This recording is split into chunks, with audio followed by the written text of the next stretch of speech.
Hey everyone, this is the Arc of Truth. So I kind of want to talk in this video basically about parliamentary systems as a result of two events that have happened over the weekend. The Tommy Robinson being sentenced in the United Kingdom over a Facebook offense, and finally what happened in Ireland over the repeal of the abortion ban, which I think was a bad move from the very start. Kind of simply as a conservative, as a social and fiscal conservative, I am against the repeal of the abortion ban. But that's not what I'm going to be talking about here. The problem I have with parliamentary systems is that they're too flexible. That may be a strength when it comes to parliamentary systems, but in its own way, it can be a weakness. For example, from Ireland, there was the 8th Amendment that said that the fetus or the unborn baby had the same rights as its mother. The only case where abortion was allowed was if it was risking the life of the mother. That was completely understandable to me, so I had no problem with it, and I personally supported it. Now, what happened this weekend was that there was a referendum on repealing this amendment. And at least 65% of the Irish demographic supported the repeal. There have been a lot of claims that there was election fraud and that sort of thing, but I'm not going to get into that. I'm just going to be pushing it to the side. The problem I have with that is because they can simply change laws whenever they have a problem with something. The entire different demographic. If there's like a change in politics, from conservative or liberal or vice versa. That is what I have a problem with. Presidential systems, while I admit they are slow and in terms of getting things done and in making decisions, they tend to have their laws set in stone. Take the amendments in the Bill of Rights, for example. We've had the First Amendment, which guarantees freedom of speech, freedom of assembly, freedom of religion, that sort of thing. And had the Second Amendment, which is controversial, by the way, is basically the ownership of guns, of firearms, that sort of thing. Now, in the Republic of Ireland, this amendment, which was actually passed, and I think it was in 1983, was just repealed in 2018. That is at least 35 years. Our Bill of Rights, at this time, has been around for at least, I think, over 210 years. That is how much I fear parliamentary systems. Yes, they are inclusive, but again, it leads to that sort of whenever there's a change with the demographics, there's a possibility that even the laws and social customs that we come to enjoy, they can be radically reversed, such as we've seen in Ireland. Now, here I'm going to be further focusing this issue with Tommy Robinson, because this is definitely a bigger issue in the United Kingdom, especially in terms of free speech.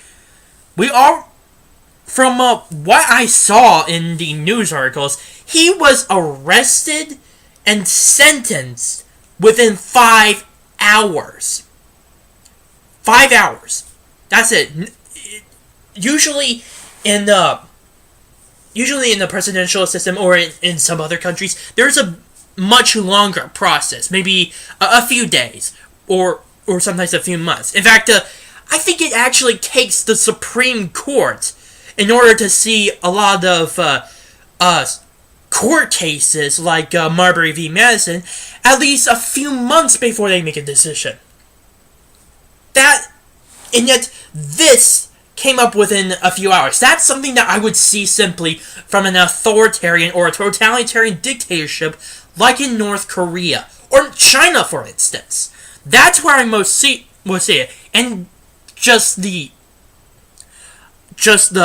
problem that, or well, the offense that Tommy Robinson created, criticizing stuff on Facebook over like how this is an offense akin to censorship of free speech, especially in the United Kingdom. And honestly, I don't think he's wrong on that. I think he's 100% right. And I'm not talking just simply on Facebook's part on managing restrictions. That's that kind of thing, which is what they are sort of doing, especially when it comes to their supposed involvement of fake news and that sort of thing.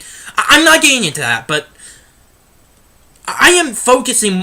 What I want to focus more is on the UK, how they are actually going so far as to say that committing offenses on social media could be a crime of any sort. For example, if you say that, take Count Dankula. Let's use him for instance.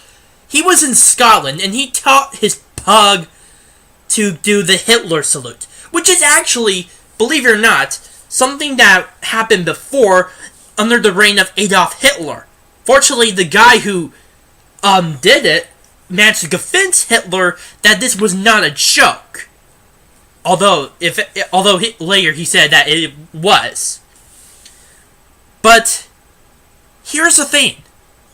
They made this illegal for him to do. Because he taught his dog the Hitler salute, and that was obviously an affront for National Socialists, Nazis, white supremacists, white nationalists, everyone akin to that group. And yet, they managed to arrest him at that time, and then they fined him. That is a big problem.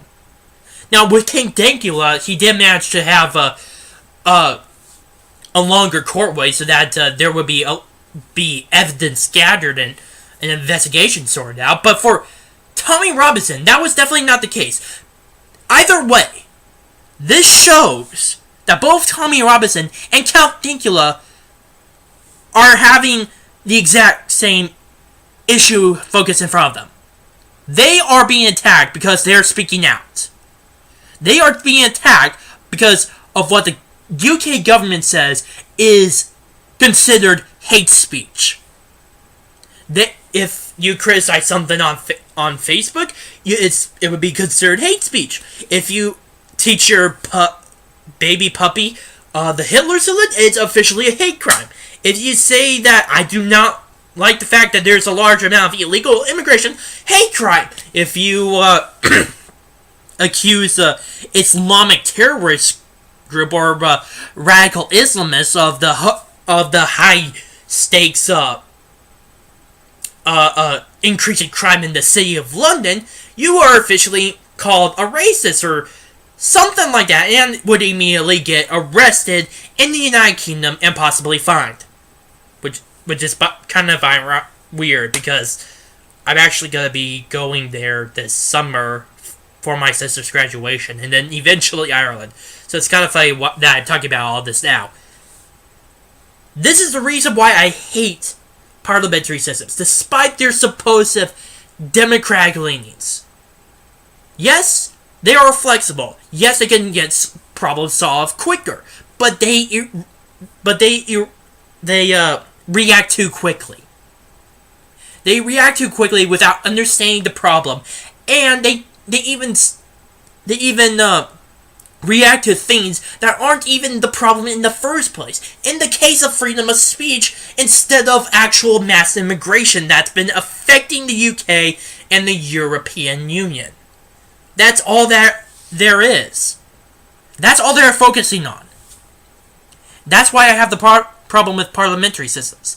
With presidential systems, yes, there's obvious flaws. But again, Our laws are set in stone, and it's not that simple to get rid of them. There is a process. You can't simply go to the people and ask for a referendum, or simply rush to pass a law